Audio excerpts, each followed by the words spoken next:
divisional round has been exciting to watch, also heartbreaking to watch. So let's get started.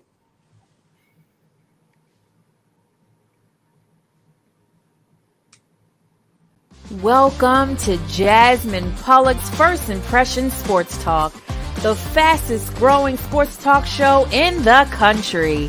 And now, here's your host, Jasmine Pollock. Welcome back to Jasmine's First Impression Sports Talk. Before we get started, I want to start with my Pollock's point. So let's get into that.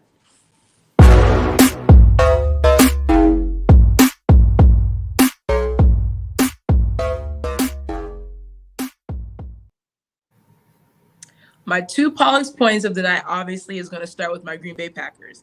I am still heartbroken from our loss to the 49ers in the division round on Saturday. I'm very, very sad about that. My reaction to the game, our special teams, like I said before, it cost us the game, and our offense was very obsolete. It was not Aaron didn't play how I thought he would play against the 49ers. I felt our defense played a phenomenal game from top to bottom. So I was really excited to see the defense take a huge step, but our offense took a huge step back, and our special teams cost us a lot. So I was very disappointed with that.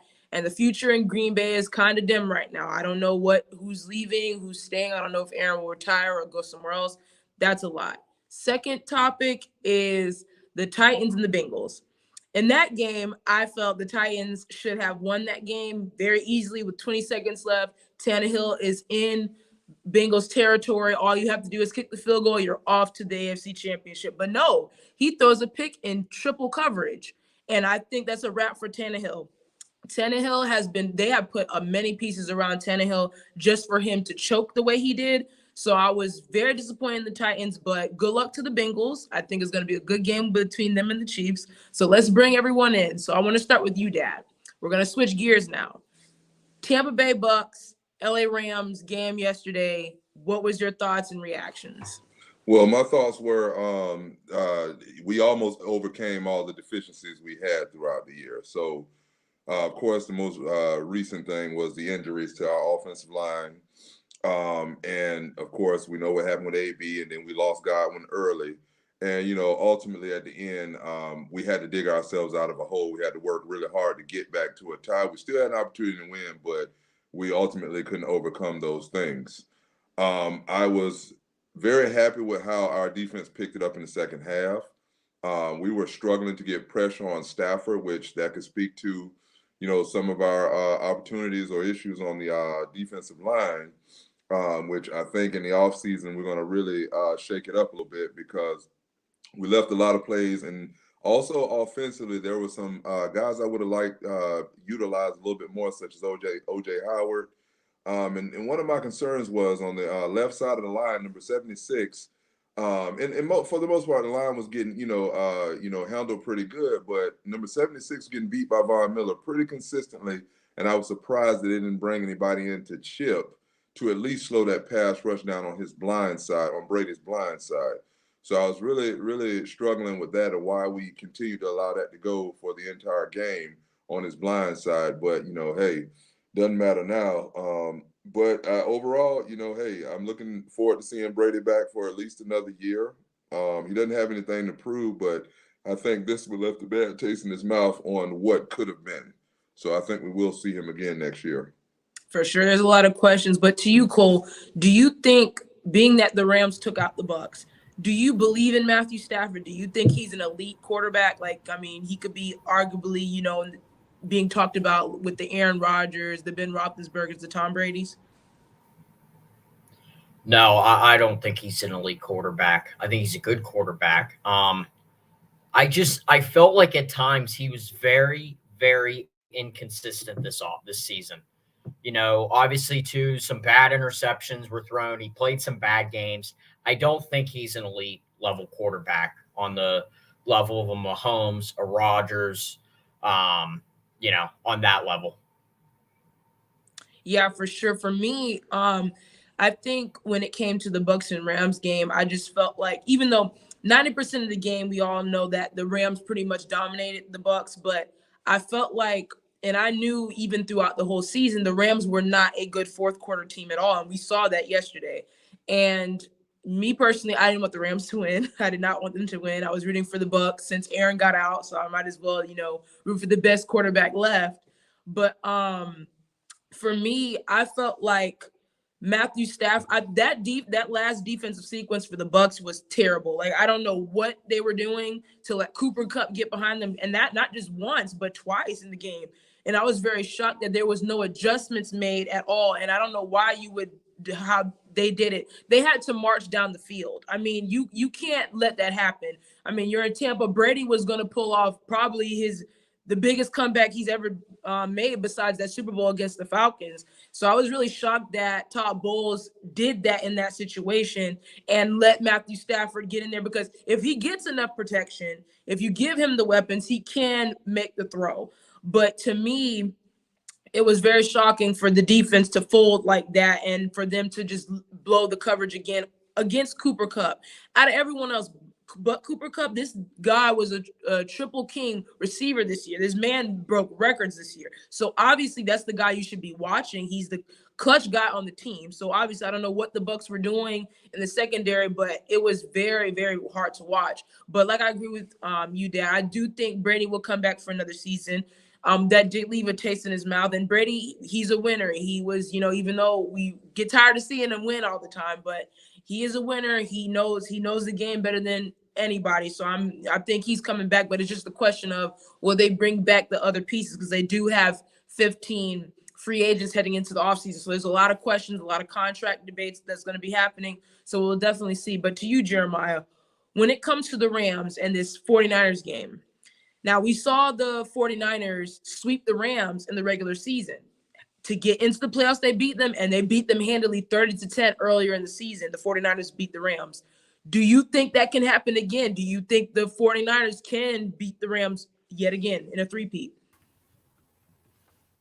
Me, when it comes to actually the NFL and the playoffs, it's any given Sunday for me, because the 49ers, you see how far they got.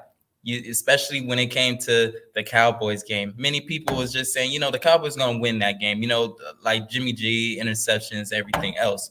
They persevere after that.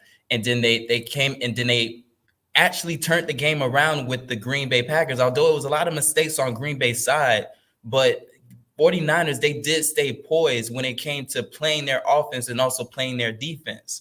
It wasn't perfect for them, but they got it done at the end of the day. And you already know Deebo Samuels, he is going to be a wreck. And I think for the Rams, it's going to be costly for them, because as you just said, Jasmine, the fourth quarters is when they kind of lose themselves, the Rams as a whole team. They fall apart and they kind of choke away a lot of leads, especially in the second half. We've seen it when it came to this Cardinals game. Of course, they was up in the first half, but in that second half, was it really anything spectacular?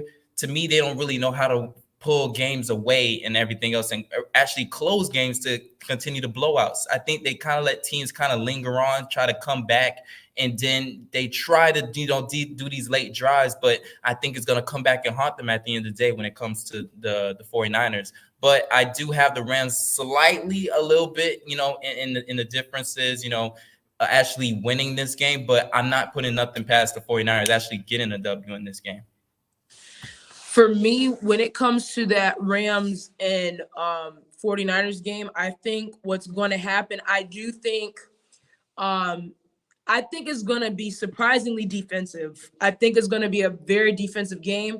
I think the 49ers D-line can get to Matthew Stafford because they got to Rodgers in the game they played against us on Saturday. So I feel like because they got Nick Bosa, they got a very good defensive line.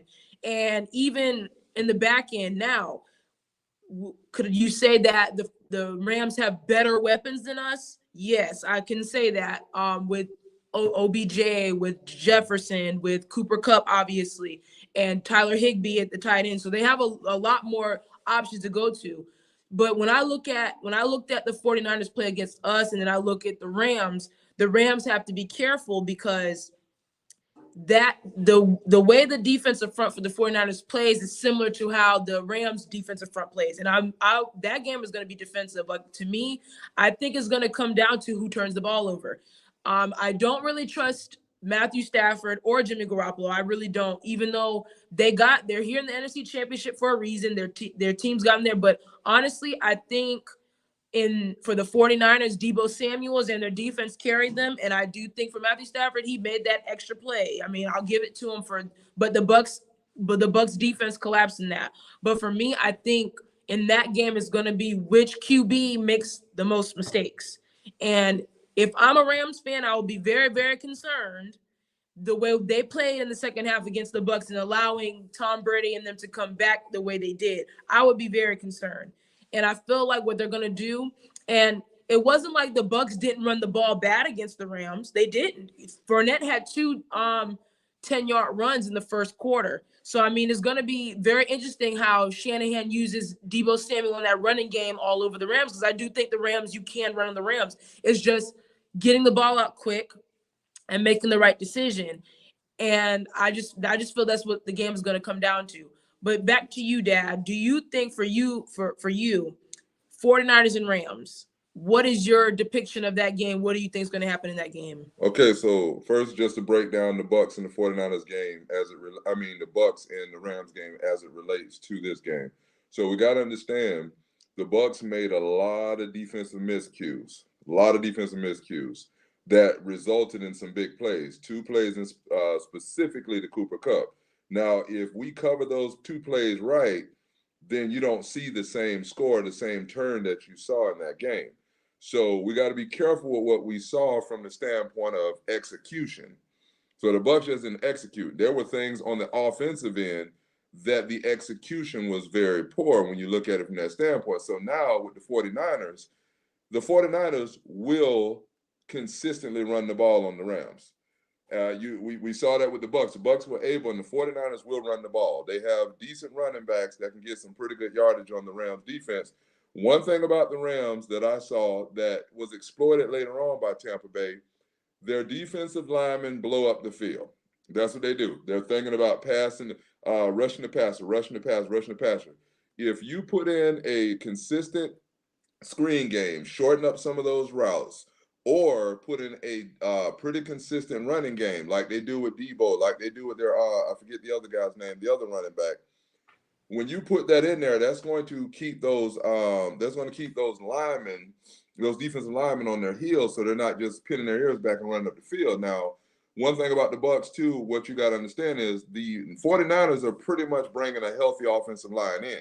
Mm-hmm. That's a huge difference because they're bringing in, and to me, the 49ers, I think, will win this game handedly. A lot of people might disagree, but the reason I say that is because they will win this game if Jimmy G protects the ball, which he's had some issues with that. If he protects the ball, I think the 49ers can win the game just because what I believe they're going to do on the defense. Because to me, the defense is the entire thing. Even with the Bucs, it was all about their defense. And what happened is their defense started getting takeaways in the second half, which that neutralizes what the Rams can do. Now, the 49ers, on the other hand, they're almost the same type of play, because if you look at Matthew Stafford, extremely good in the pocket when the pocket is clean. And he did very well. But when he started to get some of that pressure in his face, you start to see that production go way down. And if you look at all the games where he really lit it up, the pocket was extremely clean around him. Mm-hmm. Now, you could say that about any quarterback, but at the same time, the elite ones slide and move around and maneuver in the pocket, But I just see that but here's the thing, if they don't get pressure on him, he gonna eat them alive. And last point on the Rams, one thing, the Rams don't have, in my opinion, many blazers. I mean, don't get me wrong, Odell Beckham has decent speed. Kupp has decent speed, but they don't have a burners. They don't have blazers. So if you notice, Cooper Kupp going deep, it was he still went deep and was not able to get into the end zone, except for in the first time he went in. So it's one of those things, like, I think the 49ers match up really well on the back end and the front end. So we're going to definitely find out. I'm expecting a good game because even though my team lost, it was an excellent weekend of football. So I'm looking forward to see what's going to happen. Yeah, I agree with that too. Like, Even though like I said before, I don't like the Rams or the 49ers, but to me, I think even I know regular season doesn't matter because you can always come in the playoffs and play totally different. But when you look at the two games in the regular season, the 49ers gave it to the Rams in both games. Even getting into the playoffs and early in the season, they won 30-10 over these same Rams. Now, you didn't have Von Miller, you didn't have OBJ the first time, but the second time around, they still beat them with all those guys. So we'll definitely see. We're going to be right back for a quick break. We're going to start with you, Cole, and we're going to talk about the AFC now. So we'll be right back. Slow roasted over hickory fire and pulled by hand. This is the way pit pork has always been done. Pulled pork lovers, rejoice. The smoky old days are back at the Smoke Shack. From the creative team that brought you the Browning Project and Dead by Morning comes a new thriller that will change the way you look at white-collar crime forever. Falling from the Sky.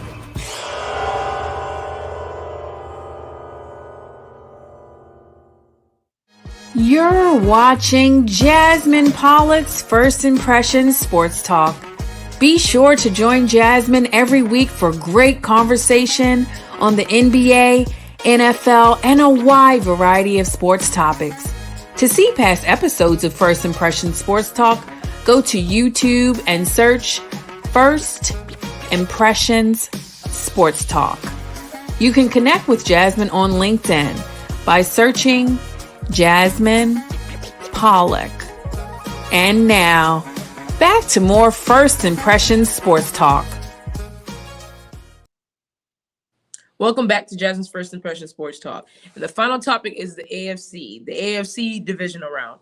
So let's go with you, Cole. Let's talk about that Bills and Chiefs game. Now, that was a great game. It was a shootout. Both quarterbacks played sensational.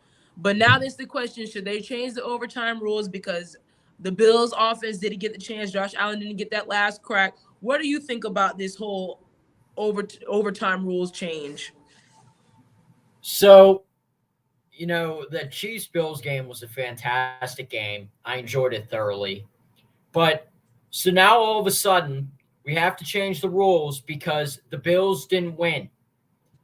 No.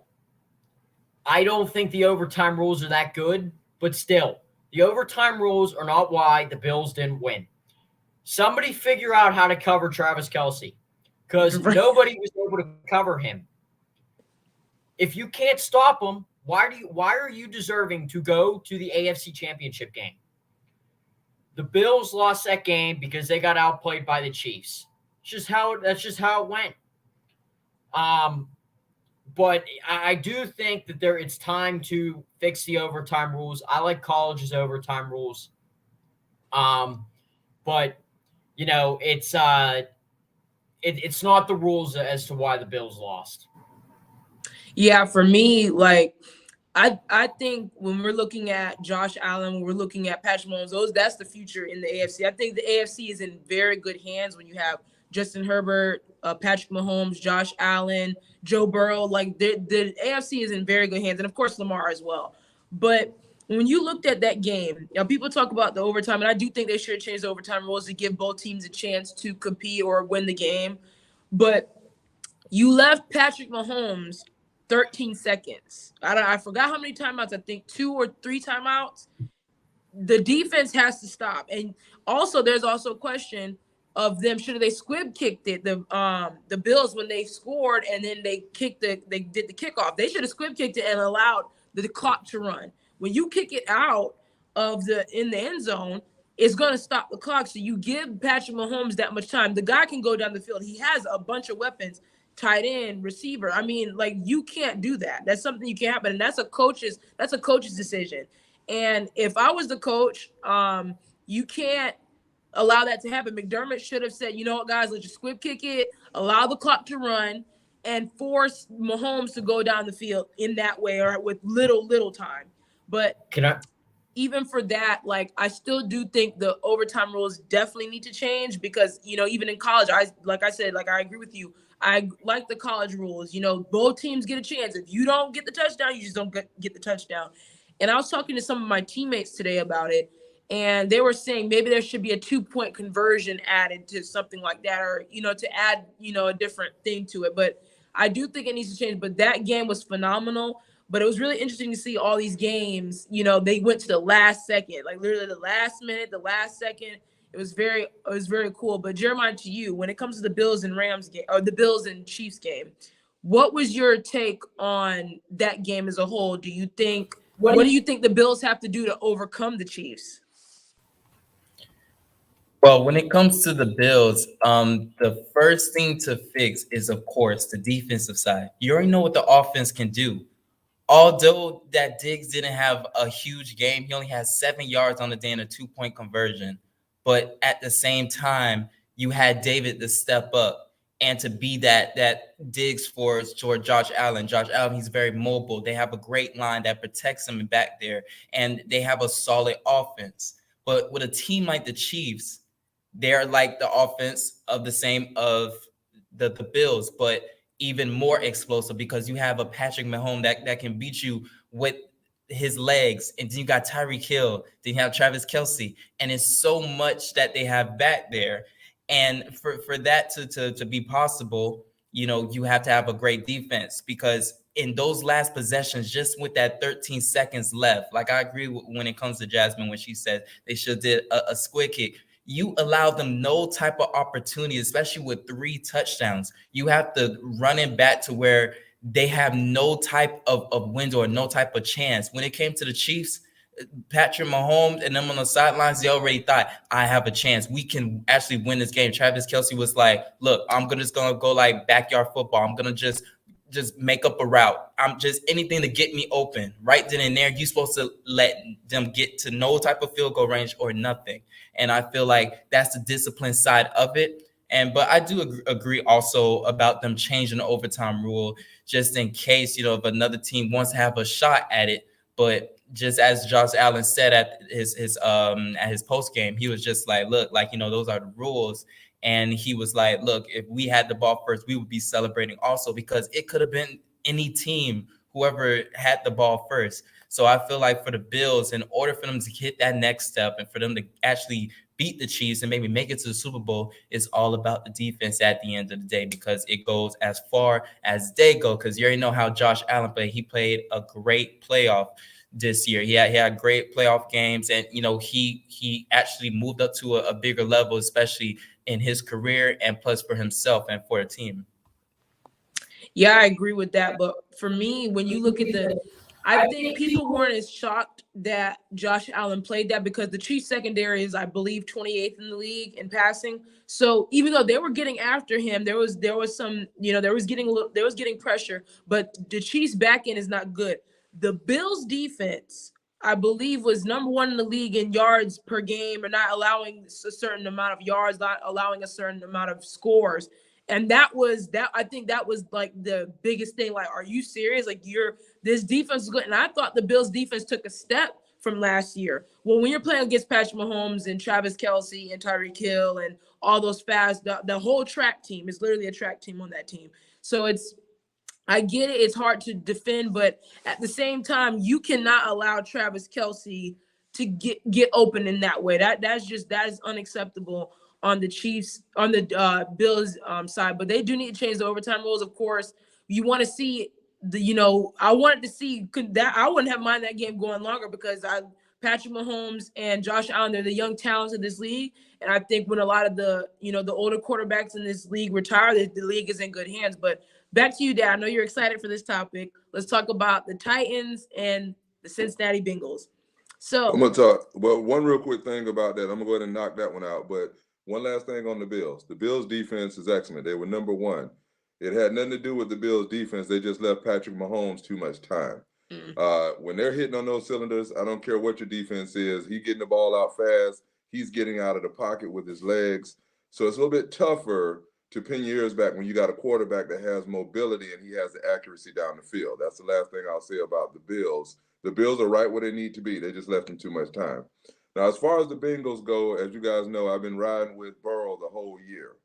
The only thing about the Bengals that that makes me skeptical. They have a very big issue with protecting the passer. Last game against the Titans, 9 sacks. That's not going to get it done. Luckily for them, Tannehill was a turnover machine in that game. Mm-hmm. So with that being said, Mahomes is not that guy. It's not going to happen like that with Mahomes. And so now we're going to really figure out if Burrow is that next superstar, because this is the stories we look for. He's an underdog. Nobody expecting to be here.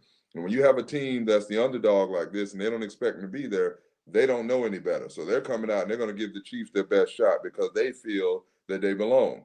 So the Chiefs, hopefully they come in there with the right mentality, because if they don't, the Bengals could definitely slip one away from them.